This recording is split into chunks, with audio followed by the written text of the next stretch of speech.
नरेश, इस बार करण तुम्हें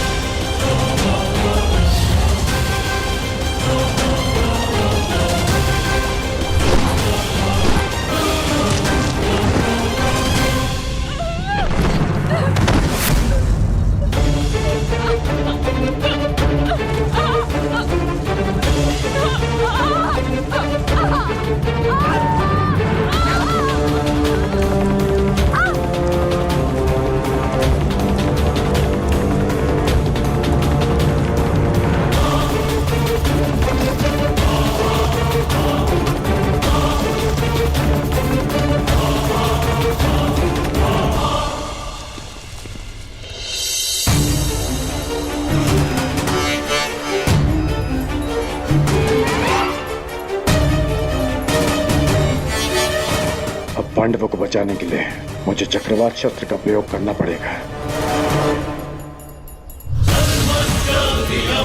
चक्रवात अस्त्र।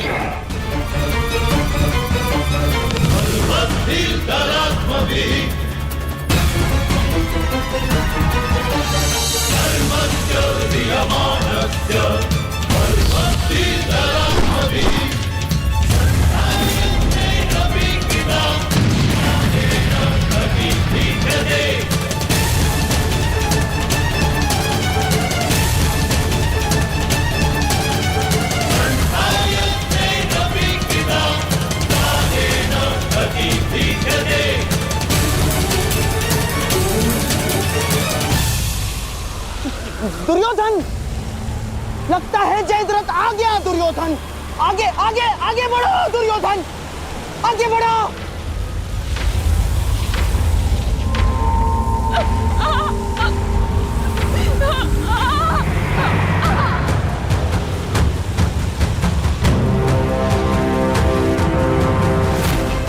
आज तुम्हारा नाश तो निश्चित है दुष्ट।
पांडवों, अज्ञातवास में जाने से पूर्व ही हमने तुमको पकड़ लिया है।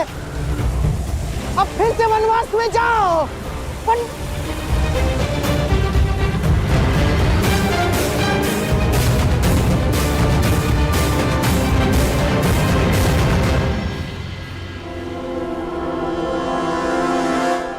श्री यहाँ पे कोई नहीं है। उन पांडवों को छोड़ो, जीजा श्री स्वयं यहाँ पे नहीं है। असंभव, असंभव, ऐसा हो ही नहीं सकता। अभी तो यही थे। किसने किया ये सब? किसने किया? नहीं।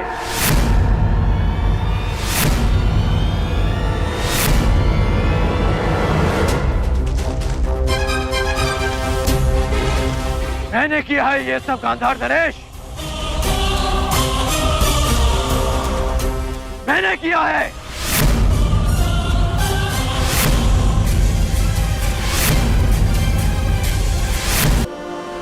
असंभव, ऐसा हो ही नहीं सकता। अभी तो यही थे। किसने किया ये सब? किसने किया?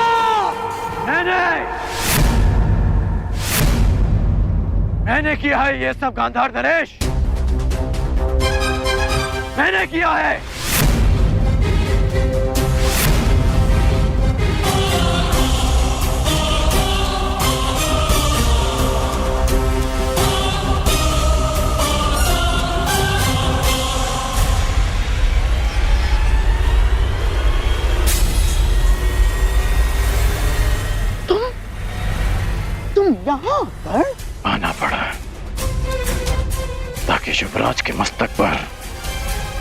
एक और छल का कलंक लगने से रोक सकूं। छल तो तुमने किया है हमारे साथ अंगराज कर्ण, हाथ में आए हुए शत्रु को छुड़वा कर। छल आपने किया है गांधार नरेश, मेरे साथ, हस्तिनापुर के साथ। याद है आपने राज्यसभा में क्या कहा था? आपने कहा था कि पांडवों को अज्ञातवास में पकड़ा ना जाए, उनसे युद्ध की जाए, युद्ध में उन्हें पराजित किया जाए। और यहाँ कायरों के भांति उन्हें पकड़ने का षड्यंत्र रचा जा रहा है। आप युद्ध क्यों नहीं होने देते गांधार नरेश? और युवराज, कब तक आप उनकी बातों में आकर कुचक्र करते रहेंगे? कब तक आप इनके हाथों हस्तिनापुर को कलंकित करते रहेंगे आप? और कब तक तुम मेरे मार्ग में आते रहोगे कर्ण? कब तक? और कब तक मैं ये तुम्हें समझाता रहूंगा कि युद्ध भूमि में नहीं, मन भूमि में होता है। मन भूमि में युद्ध योद्धा का धर्म है, धर्म है।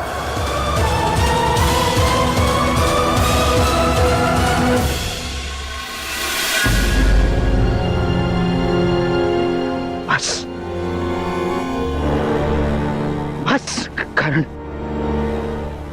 बस। तुम्हारे भाषणों के लिए हमारे पास बहुत सारा समय बचा है, परंतु सूर्यास्त होने में कुछ ही घड़ियां शेष हैं कर्ण।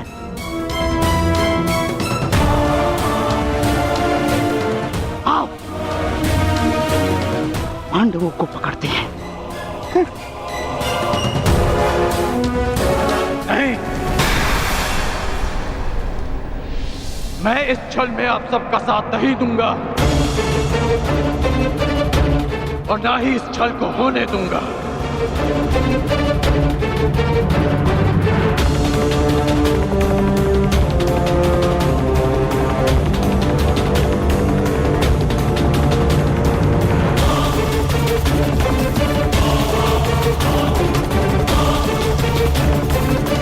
क्या?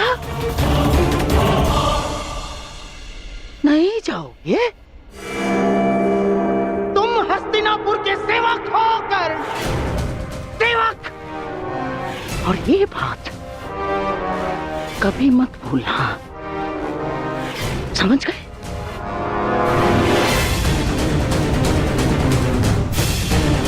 और जयद्रथ हस्तिनापुर के जामाता श्री है। अगर पांडवों ने उन्हें कोई हानि पहुंचाई कर्ण, तो हमारी दुशाला को पीड़ा होगी। और हस्तिनापुर के सेवक होने के नाते तुम्हारा ये कर्तव्य है। तुम जयद्रथ की रक्षा करो, और इसलिए पांडवों को पकड़ना होगा कर्ण। छल नहीं होने दूंगा।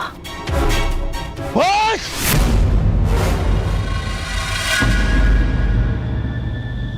कर्ण मेरा देश है, तुम मेरे साथ चलोगे।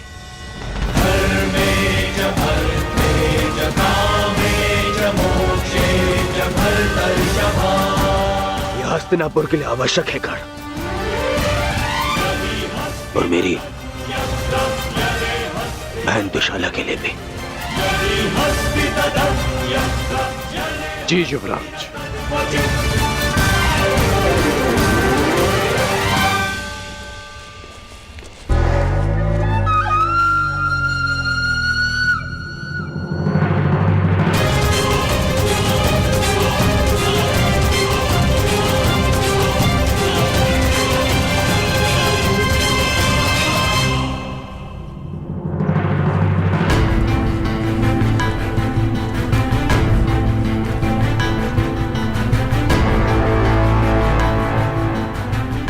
मैं सौगंध लेता हूं यदि जयद्रथ का बाल भी बाका हुआ तो मैं उन पांडवों को छोड़ूंगा नहीं।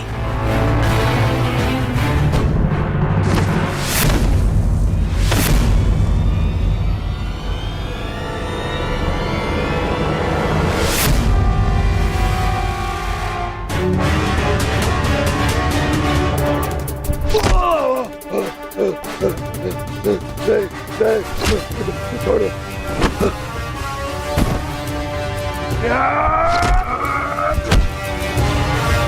क्षमा कर दो मुझे, तुम्हें क्षमा कर दूं। तुमने पांचाली को छूने का दुस्साहस किया है जयद्रथ।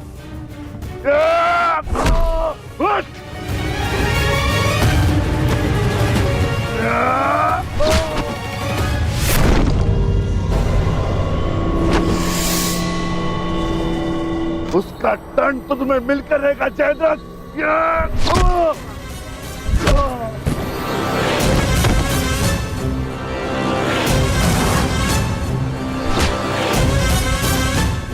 हम पांचों भाई 5 उंगलियां नहीं, एक मुट्ठी हैं।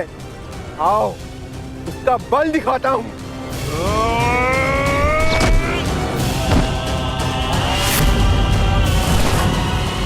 हम द्यूत भवन में विवश क्या बैठे, तुमने तो ये सोच लिया कि पांडव सदा सब कुछ सहते रहेंगे। यदि तुम्हें क्षमा कर दिया तो इतिहास हमें क्षमा नहीं करेगा।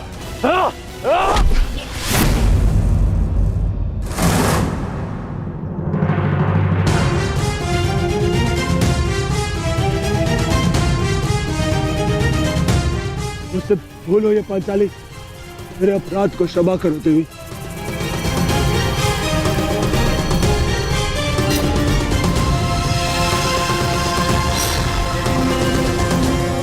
युधिष्ठिर, अभय दान दो मुझे। भूल को क्षमा किया जा सकता है, परंतु अपराध को नहीं।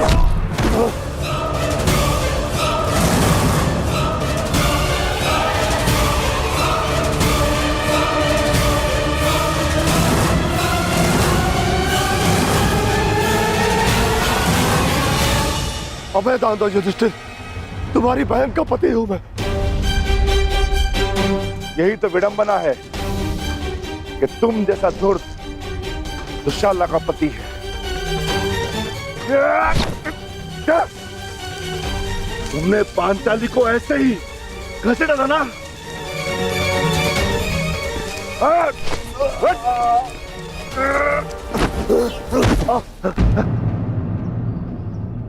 ये तुम्हारा अपराधी है पांचाली, और इसके दंड का निर्णय केवल और केवल तुम ही करोगी।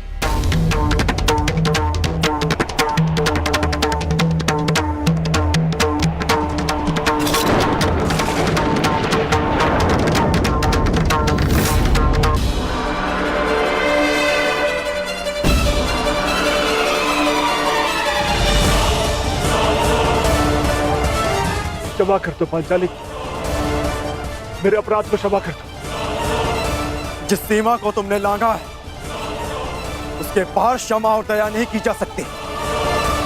इस अपराध का दंड तुम्हें अवश्य मिलेगा। भाभी श्री पांचाली, आप तो नारी हो, क्या आपके मन में भी दया नहीं? बोलता हुआ अपराध हुआ है मुझसे, परंतु क्षमा चाहता हूं मैं।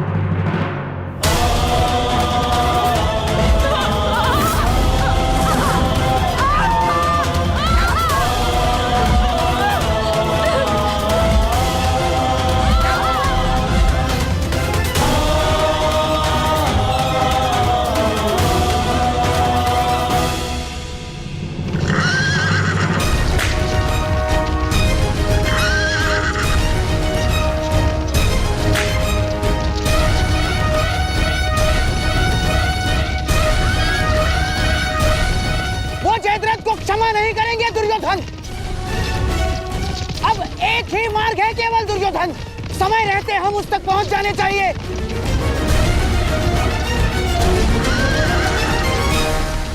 नहीं नहीं, मुझे क्षमा कर दो। नहीं नहीं नहीं नहीं, मानता हूँ अपराध हुआ मुझसे, परंतु क्षमा कर दो मुझे। अपमान की अग्नि में दया भस्म हो जाती है जयद्रथ।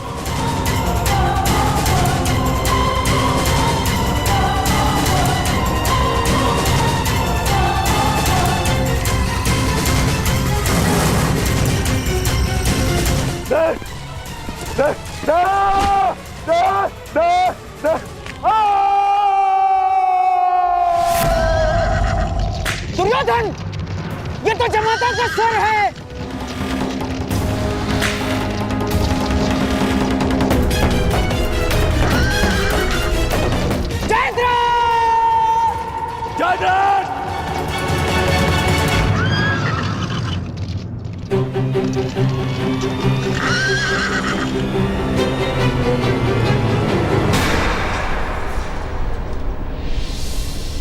जीजाश्री,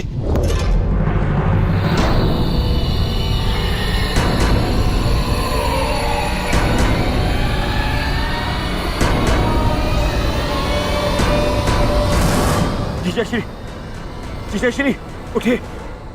जामाता श्री, महाराज जयद्रथ, जयद्रथ, जीजाश्री उठिए। जीजाश्री,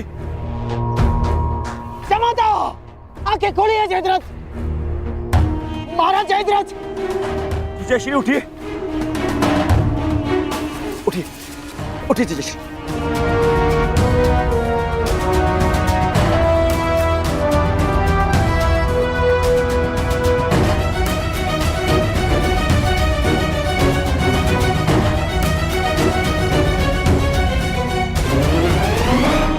महाराज जयद्रथ, ये सब किसने किया? महाराज जयद्रथ, किसने किया बताइए। पांडव कहाँ है?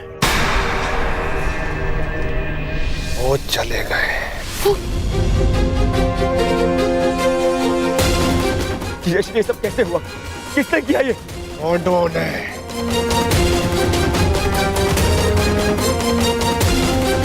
गिड़गिड़ाया, क्षमा मांगी, परंतु उन्होंने मेरी एक ना सुनी।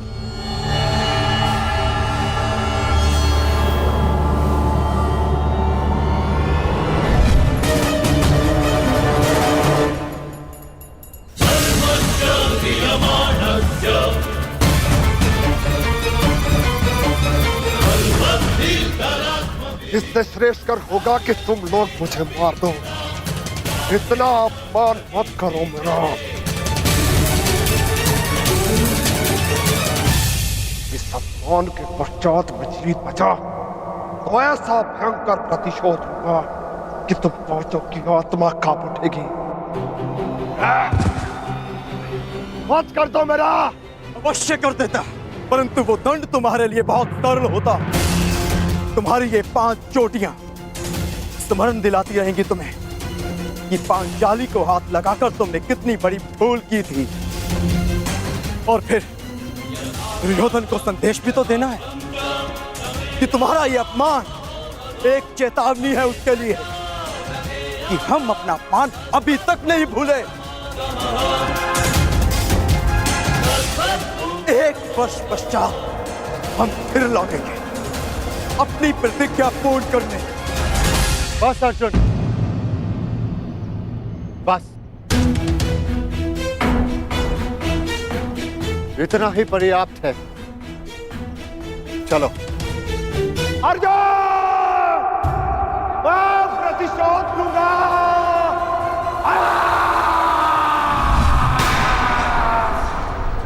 अब मैं उन पांडवों को नहीं छोड़ूंगा, नहीं छोड़ूंगा उन्हें। उन्होंने मेरे जीजाश्री का अपमान किया। मेरे जीजाश्री का? इनका अपमान करके उन्होंने मुझे ठीक में जाई दुर्योधन को ललकारा है।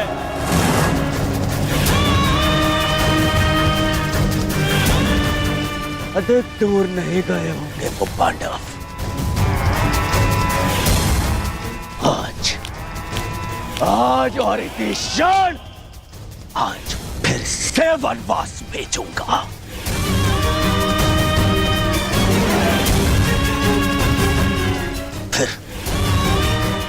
फिर मैं उनका वध करूंगा।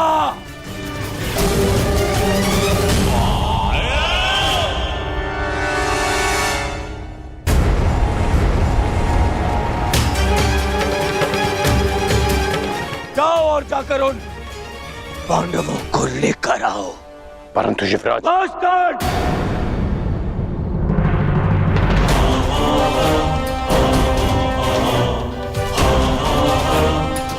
बस अब और नहीं।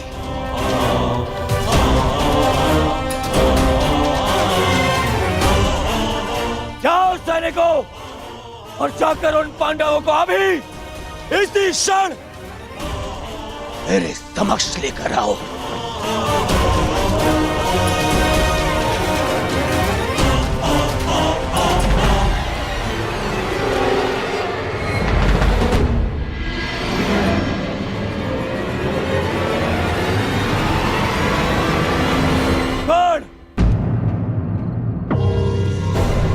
तुम भी जाओगे और ढूंढोगे पांडवों को। यह हस्तिनापुर के युवराज का आदेश है तुम्हें।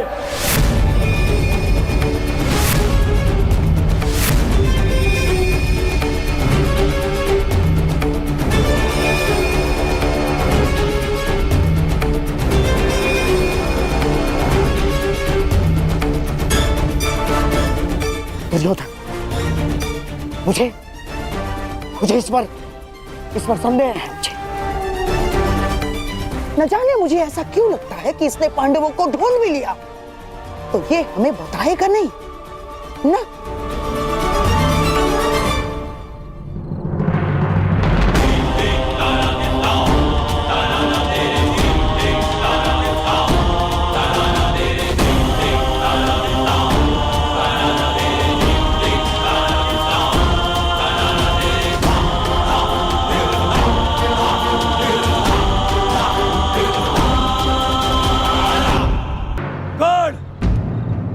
तुम भी जाओगे और ढूंढोगे पांडवों को।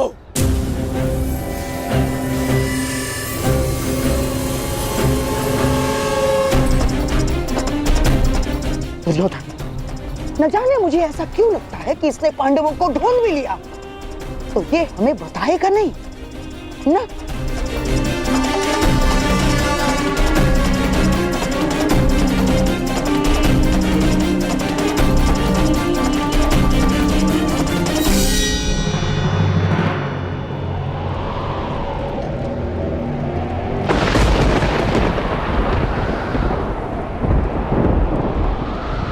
हे प्रभु, अज्ञातवास प्रारंभ हो चुका है।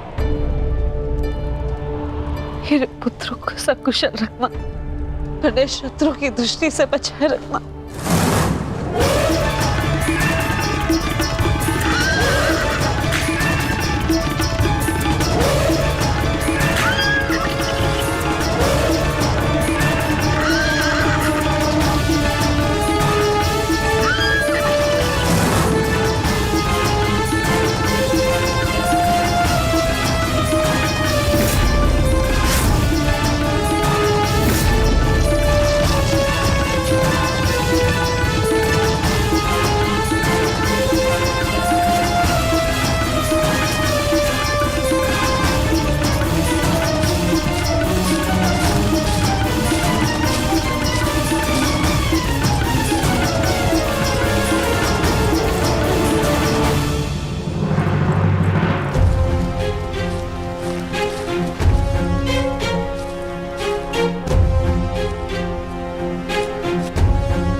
भाग्य हमारे पक्ष में। गौरव अपने मंतव्य में सफल नहीं हो पाए। हम उनकी पहुंच से बहुत दूर निकल चुके। चलो आगे बढ़ते हैं।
यदि आज फिर से वनवास भी गया तो तुम्हें स्वर्ग पहुंचा कर जाऊंगा। ये तो द्वंद पूर्ण होने पर पता चलेगा अर्जुन कि किसे वीर गति मिलेगी और कौन स्वर्ग जाएगा। कौन है वहां?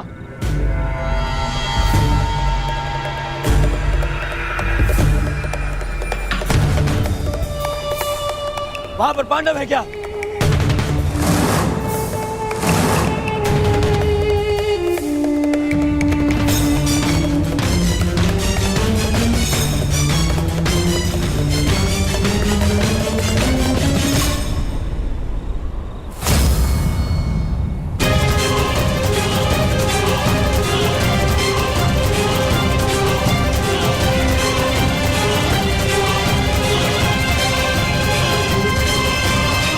पांडव है यहाँ।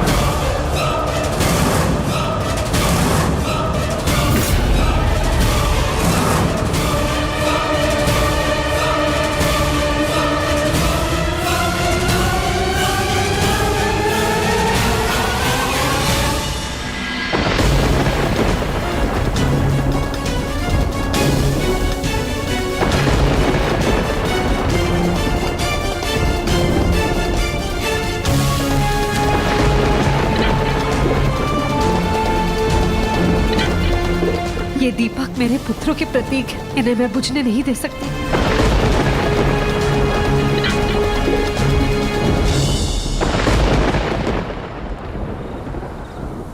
दुर्योधन, देखो ये हमें भटका रहा है। नहीं मामाश्री, कर्ण मेरे साथ में ऐसा नहीं करेगा। दुर्योधन, कुछ समय पूर्व इस कर्ण ने जो हमारे साथ किया वो क्या था? हाथ में आए हुए पांडवों को जाने का अवसर दिया इसने।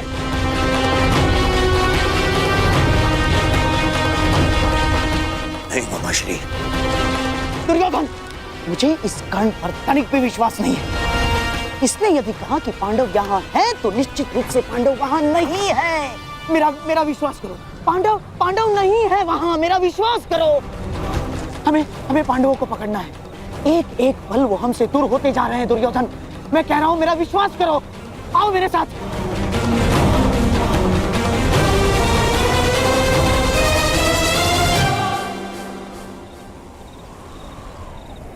मामाश्री कह रहा है तुम्हारा, इस पर विश्वास करोगे तुम?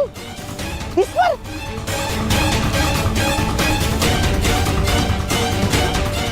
आओ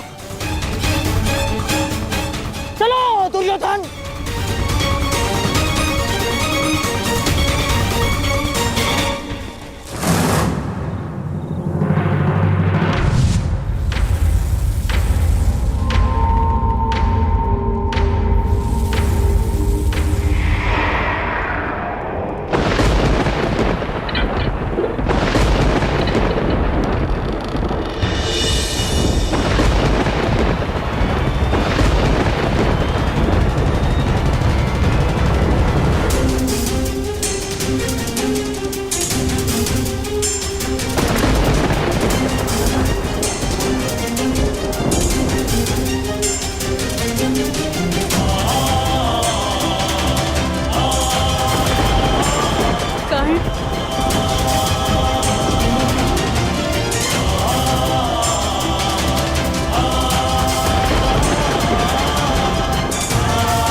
छोड़ रहा हूं, परंतु आज हमारे द्वंद का दिन नहीं है। आज हमारा द्वंद पूर्ण नहीं होगा और अगले 12 वर्ष मैं द्वंद की और प्रतीक्षा नहीं कर सकता।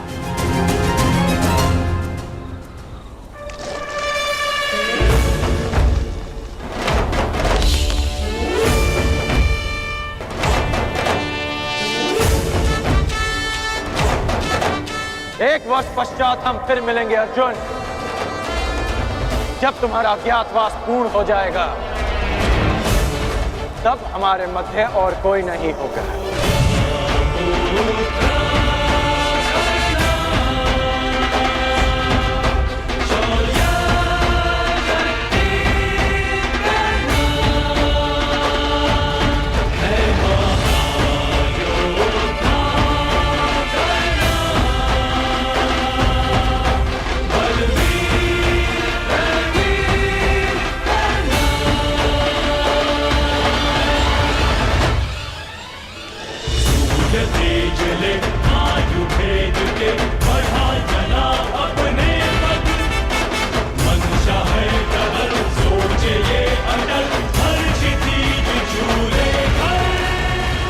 मैं जीवन में कभी कर्ण जैसे पुरुष से नहीं मिला।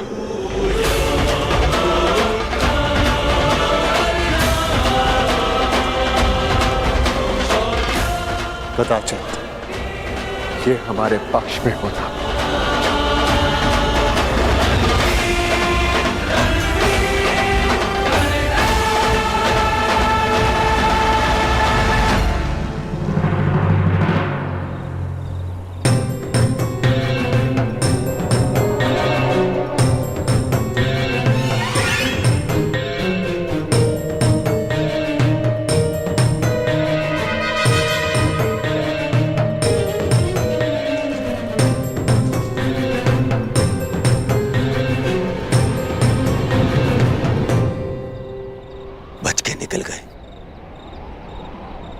फिर से बच के निकल गए, फिर से बच के निकल गए वो पांडव, फिर से बच के निकल गए मामाश्री।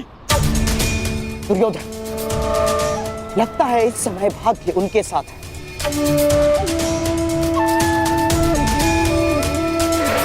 परंतु वर्ष में 6 बार ऋतु बदलते हैं, 6 बार। पूरा 1 वर्ष है हमारे पास। हमारा भी समय आएगा दुर्योधन, अवश्य आएगा, अवश्य। परंतु अब बहुत रात्रि हो चुकी है। अब रात्रि के इस अंधकार में उन पांडवों का पीछा करना असंभव होगा। अब क्या करना है, इसका निर्णय हस्तिनापुर जाकर ही करेंगे।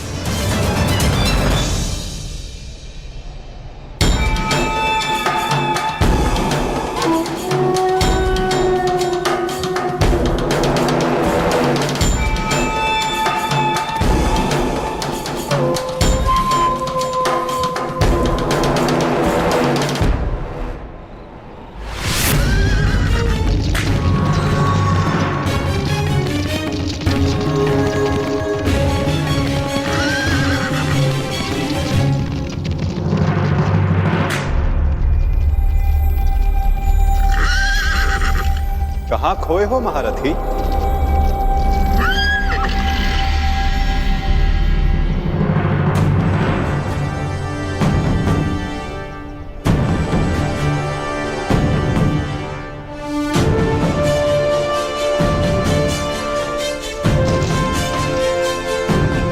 बड़ी बात केशव, क्षमा कीजिएगा, मैंने आपको देखा नहीं। क्योंकि मन उद्विग्न है, द्वंद अधूरा छोड़कर आ गए।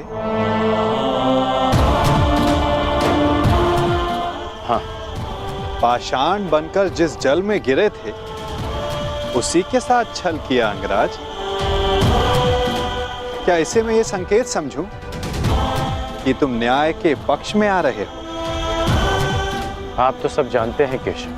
हाँ, परंतु तुम्हारे मुख से सुनने का अलग ही आनंद है मित्र। तुम्हें सुनना अच्छा लगता है तो सुनिए, मैंने छल नहीं किया, मैंने छल रोकने का प्रयास किया है। प्रयास किया है कि द्यूत में जो अधर्म हुआ उसे धर्म युद्ध सिद्ध होया जा सके। और यदि इसे कोई छल मानता भी है तो मेरा मानना है कि एक महान लक्ष्य के लिए एक असत्य का पाप चढ़ भी जाए तो कोई बुराई नहीं। और वैसे भी मेरे कंधों पर श्राप का बोझ इतना बड़ा है कि एक छोटे से पाप का बोझ कोई अंतर नहीं डालेगा वासुदेव। आज्ञा दीजिए वासुदेव।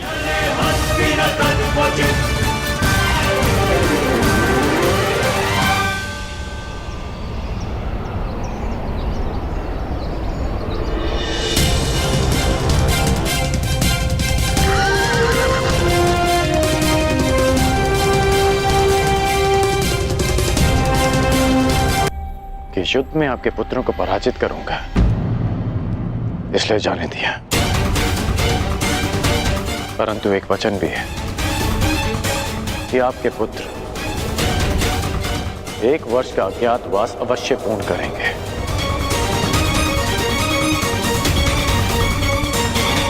आज्ञा दीजिए माताश्री।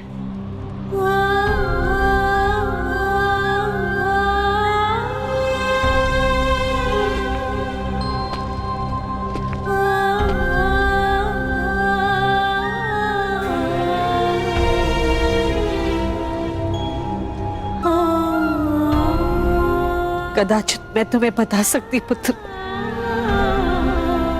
कि तुम सबसे ज्येष्ठ कौन थे हो। हे भगवान, एक वरदान को क्यों मेरे लिए अभिशाप बना डाला तूने?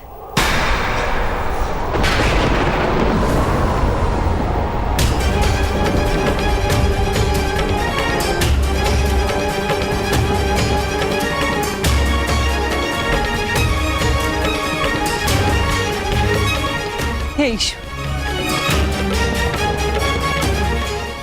कौन सा संकट आने वाला है मेरे पुत्रों पर?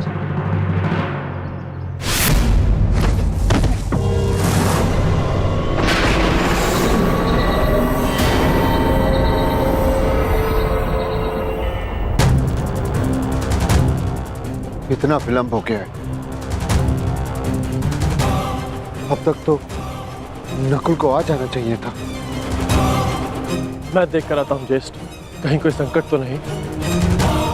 मैं भी साथ चलता हूँ। दुर्योधन के गुप्तचर हमारी खोज में है, कहीं उनकी ओर से कोई संकट ना आया हो। यदि शत्रुदल से कोई हुआ तो ज्येष्ठ उन्हें तो मैं स्वर्ग लोक भेज कर ही आऊंगा।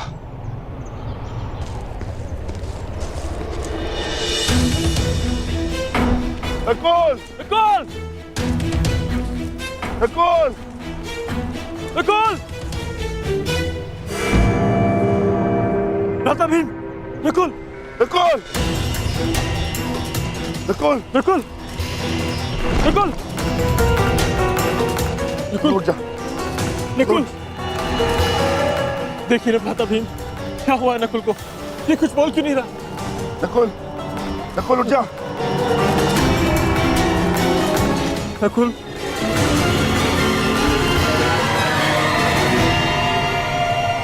कौन छिपाए यहाँ? किसने मेरे अनुज नकुल पर प्रहार करने का साहस किया है? मैं भीम उसे ललकारता हूँ। मैं कहता हूँ सामने आ। आज तुम्हारा नाश तो निश्चित है। नकुल!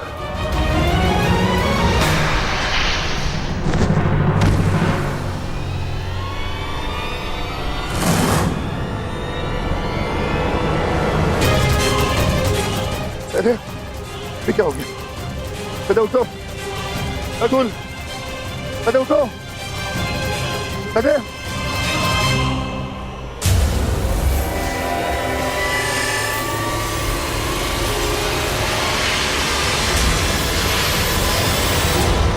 भ्राता भीम!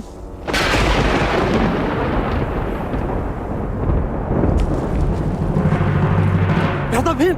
भ्राता भीम! सहदेव! सहदेव! नकुल! नकुल!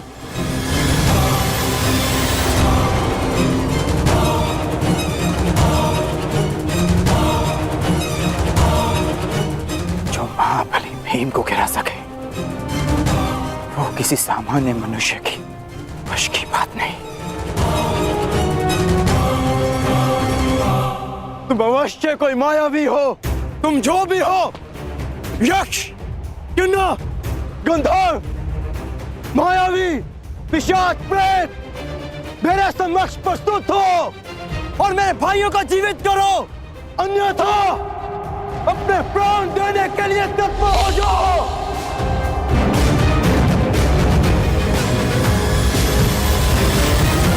मैं धनुधारी अर्जुन तुम्हें ललकारता हूं।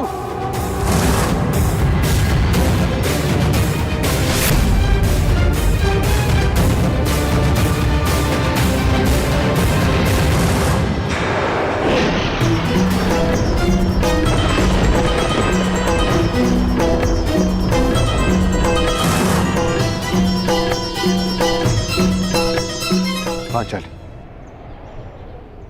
ये भाला तुम्हारी सुरक्षा के लिए।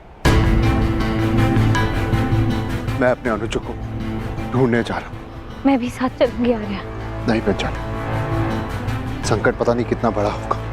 ये भाला अपने पास रखो और हाँ, यदि मैं ना लौटा तो तुम सुरक्षित पांचाल लौट जाना। परंतु पांचाली, ये मेरी आज्ञा है।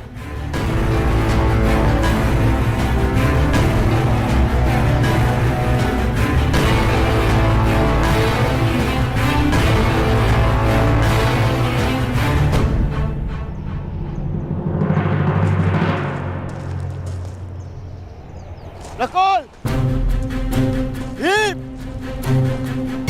सहदेव,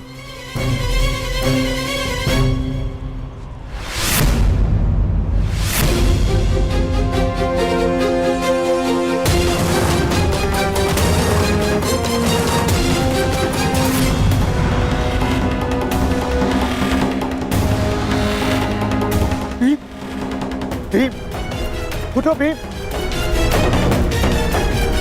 सहदेव, सहदेव, नकुल, आंखें खोलो। अर्जुन, अर्जुन अपनी आंखें खोलो। अर्जुन, उठो मेरे अनुजो, उठो, उठो अनुजो, उठो।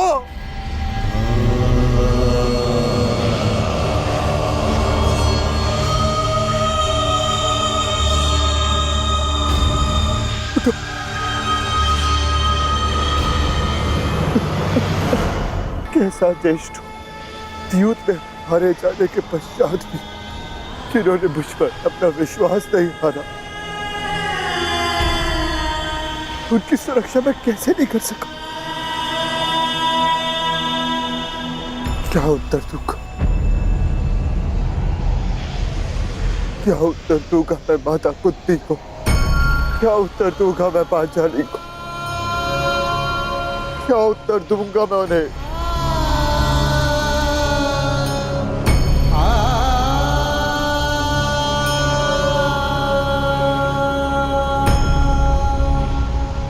मैं नहीं चाहता कि आप कौन, परंतु मैं ये चाहता कि मेरे अनुजों की हत्या में आपका हाथ अवश्य, आप अदृष्टि अवश्य है, परंतु मैं ये जानता हूं कि आप मुझे सुन और देख अवश्य सकते हैं। तो आप ये भी सुन लीजिए, या तो ये युधिष्ठिर अपने अनुजों को अपने साथ लेकर जाएगा या इसी सरोवर के तट पर अपने प्राण दे देगा। कृपा करके बताएं कि आप कौन है? मैंने तुम्हारे भाइयों की हत्या की है और तुम्हारे भाइयों का वध हुआ क्योंकि वो इसी के पात्र थे। उन्होंने मेरी आज्ञा की अवहेलना की थी। मेरे प्रश्नों का उत्तर दिए बिना मेरे सरोवर का जल लिया और युद्ध करने को प्रस्तुत हुए। अब तुम्हारी बारी है युधिष्ठिर। मेरे प्रश्नों का उत्तर दोगे या युद्ध का आह्वान? बिना शत्रु को जाने, बिना उसका मंतव्य पहचाने युद्ध करना धर्म नहीं।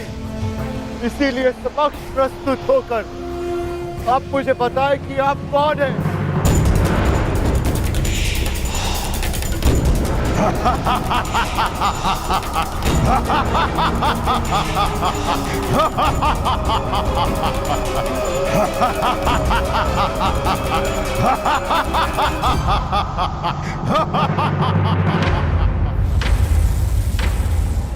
मैं यक्ष नायक हूं और ये सरोवर मेरा है। पंच तत्वों पर केवल परमेश्वर का अधिकार है, तो फिर इस जलाशय के जल का उपयोग करने से आप किसी को कैसे रोक सकते हैं? ऐसे कैसे किसी के प्राण ले सकते हैं आप? उत्तर दीजिए। मैं व्यर्थ विवाद नहीं करता हूं युधिष्ठिर। धर्मराज हो, इतना तो समझते हो ना कि बिना किसी की अनुमति लिए किसी की वस्तु का प्रयोग करना चोरी है और मैंने चोरों को दंड दिया है। परंतु तुमने यहां आकर ना मेरी संपत्ति पर दृष्टि डाली और ना मुझे युद्ध के लिए ललकारा। अभी तो तुमने मेरा आह्वान किया, इसलिए मैं तुम्हें एक अवसर देता हूं। मुझे मेरे प्रश्नों का उत्तर दो और मैं तुम्हारे एक भाई को जीवित कर दूंगा। बोलो, स्वीकार है?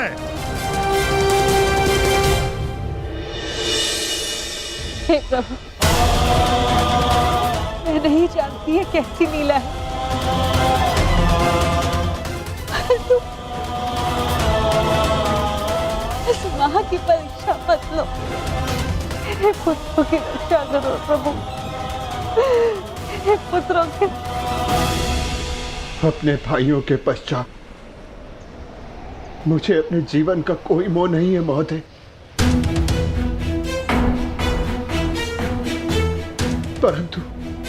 परंतु मेरा एक भाई जीवित हुआ तो मुझे संतोष होगा। तो ठीक है, मेरा पहला प्रश्न, मनुष्य का सबसे बड़ा धर्म क्या है? मनुष्य का सबसे बड़ा धर्म अपना लक्ष्य पूरा करना है। और उसका लक्ष्य क्या है? अपना कर्तव्य पूरा करना। मनुष्य में कितने वर्ण हैं और प्रत्येक वर्ण का कर्तव्य क्या है? मनुष्य में 4 वर्ण हैं, ब्राह्मण, क्षत्रिय, वैश्य, शूद्र। ब्राह्मणों का कर्तव्य है केवल वेद पाठ करना ही नहीं, बल्कि धर्म को जनमानव में बसाना भी है। क्षत्रिय का कर्तव्य पराक्रम से धर्म की रक्षा करना है। वैश्य का कर्तव्य आर्थिक उन्नति करना है। आकाश से ऊंचा कौन है? आकाश से ऊंचा स्थान पिता का है। वायु से अधिक गति किसकी है और भूसे के तिनकों से अधिक संख्या किसकी है? मन की गति वायु से अधिक तीव्र है और चिंता की संख्या भूसे के तिनकों से अधिक है। विदेश में मनुष्य का संबंधी कौन है? रोगी का संबंधी कौन है? और मृत्यु शैया पर लेटे मनुष्य का संबंधी कौन है? विदेश में मनुष्य का सबसे बड़ा संबंधी उसकी विद्या है, जो एक मित्र की भांति उसे हर संकट से बचाती है। रोगी का संबंधी उसका चिकित्सक है, जो पत्नी और माता की भांति उसकी सेवा करता है। और मरने वाले का संबंधी केवल धर्म और दान है, उसके सत्कर्म है, जो मरने के पश्चात उसके साथ जाते हैं। क्या है जिसके नाश से मनुष्य सबका प्रिय बन जाता है? क्या है जिसके नाश से मनुष्य सुखी हो जाता है? और कौन सा शत्रु है जो मनुष्य का नाश करता है? अहंकार के नाश से मनुष्य सबका प्रिय हो जाता है। कामनाओं के नाश से वो सुखी हो जाता है। और वो शत्रु जो मनुष्य का नाश करते वो क्रोध है। अंतिम प्रश्न युधिष्ठिर, बताओ, संसार का सबसे बड़ा आश्चर्य क्या है? मनुष्य प्रतिदिन सहस्त्रों को जन्म लेते हुए देखता है, सैकड़ों को मरते हुए देखता है, जो जानता है कि उसे भी एक दिन मर जाना, फिर भी सदा जीने की चाह रखता है। ये संसार का सबसे बड़ा आश्चर्य है। तुमने मुझे संतुष्ट किया युधिष्ठिर, मैं प्रसन्न हुआ। बताओ, तुम्हारे किस भाई को जीवित करूं? भीम को या अर्जुन को? ये दोनों महाबली हैं, तुम्हारी रक्षा कर सकते हैं। मनुष्य की रक्षा ना भीम से हो सकती है, ना अर्जुन से। मनुष्य की रक्षा यदि हो सकती है तो केवल उसके धर्म से, और मेरा धर्म कहता है कि जो मेरे लिए सबसे पहले दांव पर लगा, जिसने मेरी प्यास बुझाने के लिए सबसे पहले अपने प्राण दिए, मेरा वो अनुज नकुल जीवित हो जाए। हमारी दो माएं हैं, एक माता कुंती का पुत्र, मैं जीवित हूं, और दूसरी माता मादरी का पुत्र नकुल जीवित रहे। अति उत्तम युधिष्ठिर, जो विपत्ति में भी न्याय और धर्म का साथ नहीं छोड़े वही सफल होता है।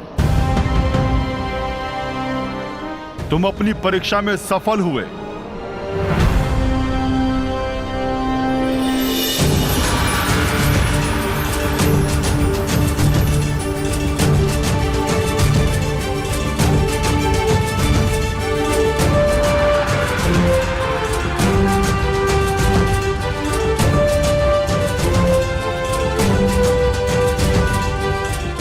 आज मैं पूरा संसार जीत के, मेरे पांचों भाई मेरे साथ हैं, मुझे किसी की कामना नहीं।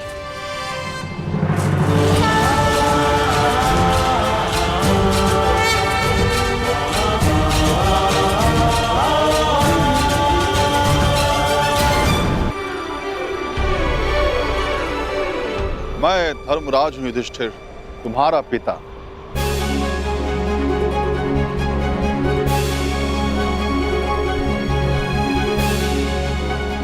मैं तुम्हारी परीक्षा ले रहा था।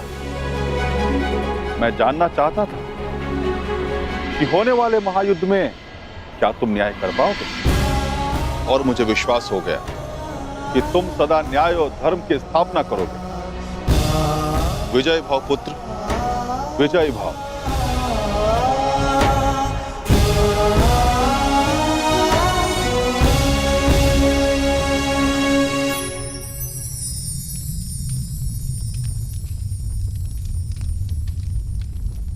मेरे सभी पुत्र अब सुरक्षित हैं। धन्यवाद देव।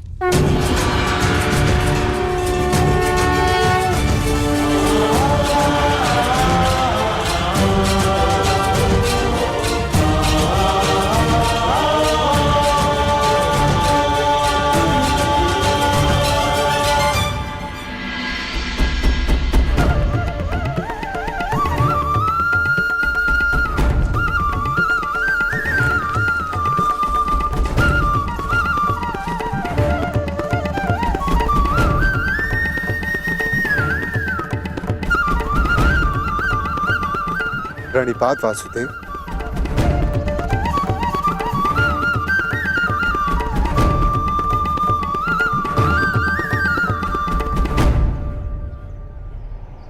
आप यहां वासुदेव?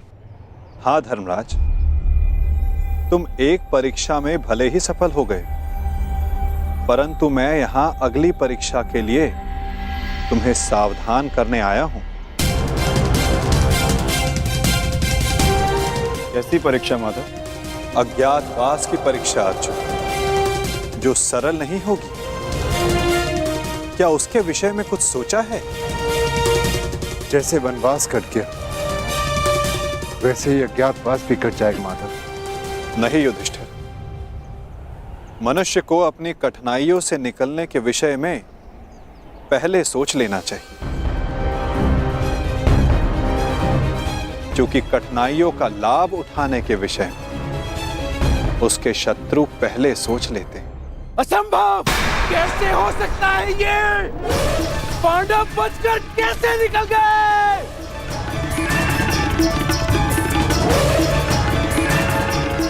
दिग्विजय प्राप्त कर ली, चारों दिशाएं जीत ली, परंतु हर बार पांडवों से क्यों हार जाते हो तुम? इतने सैनिक साथ थे, शकुनी तुम भी थे, फिर कैसे असफल हुए? कैसे?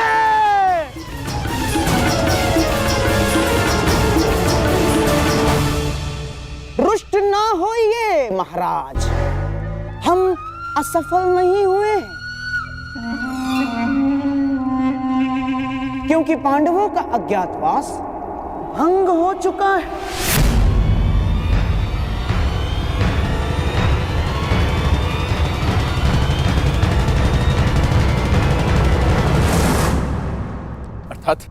अर्थात ये महाराज कि अंगराज कर्ण ने पांडवों को अज्ञातवास में देखा था।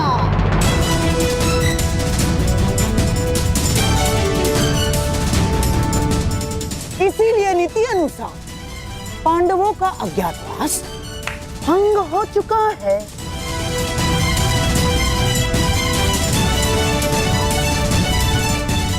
है ना कर्ण? क्या ये सत्य है कर्ण? तुमने पांडवों को देखा था?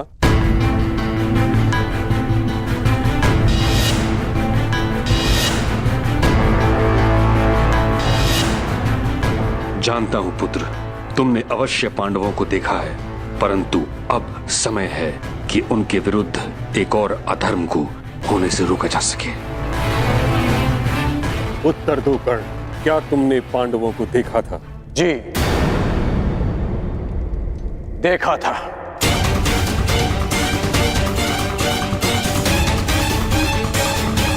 क्या तुम्हारी बात का सत्यापन करने के लिए कोई साक्ष्य है? नहीं। ऐसा क्यों? जब तक सैनिक वहां पहुंचे, पांडव वहां से जा चुके थे और मैंने गांधार राज और युवराज को बताया था कि पांडव मेरे समक्ष खड़े हैं, परंतु उन्होंने मेरी बात का विश्वास नहीं किया और दूसरी ओर चले गए। गांधार राज, अज्ञातवास के नियमों के अनुसार साक्ष्य को कुरुकुल के किसी सदस्य का समर्थन होना चाहिए। अंगराज के साक्ष्य होने पर किसका समर्थन है उन्हें?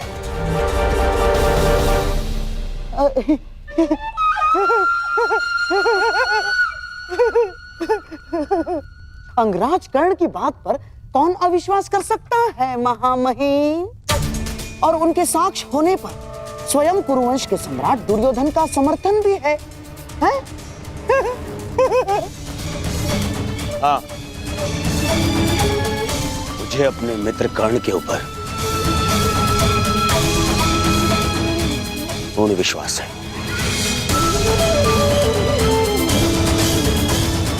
मैं समर्थन करता हूं कि कर्ण ने पांडवों को अज्ञातवास में देखा है।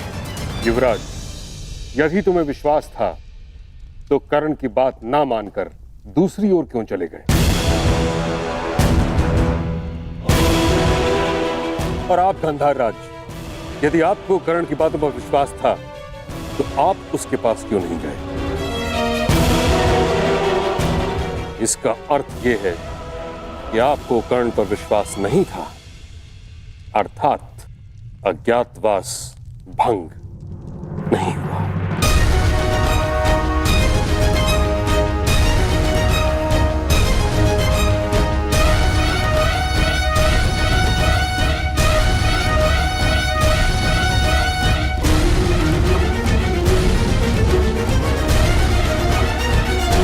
अब किया क्या जाए? खोज। पांडवों की खोज के अतिरिक्त कोई मार्ग शेष नहीं, क्योंकि नियमानुसार पांडवों का अज्ञातवास किसी विघ्न के बिना आरंभ हो चुका है। अज्ञातवास में जाने का समय हो गया है, परंतु तुम सबके शस्त्रों को देखकर कोई भी तुम्हें पहचान लेगा। भीम की गदा, अर्जुन का गांडीव और तुम सबके अस्त्रों और शस्त्रों को देखकर तुम्हें कोई भी पहचान सकता है।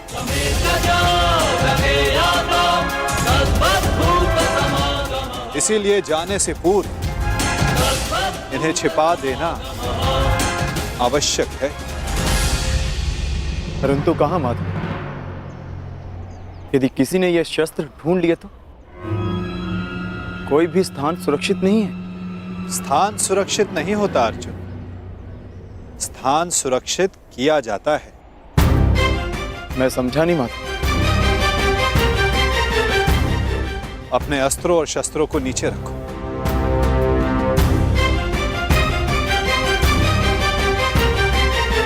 सखी, इस वृक्ष के पीछे श्वेत वस्त्र रखे हैं, उन्हें यहां लेकर आ जाओ। जी।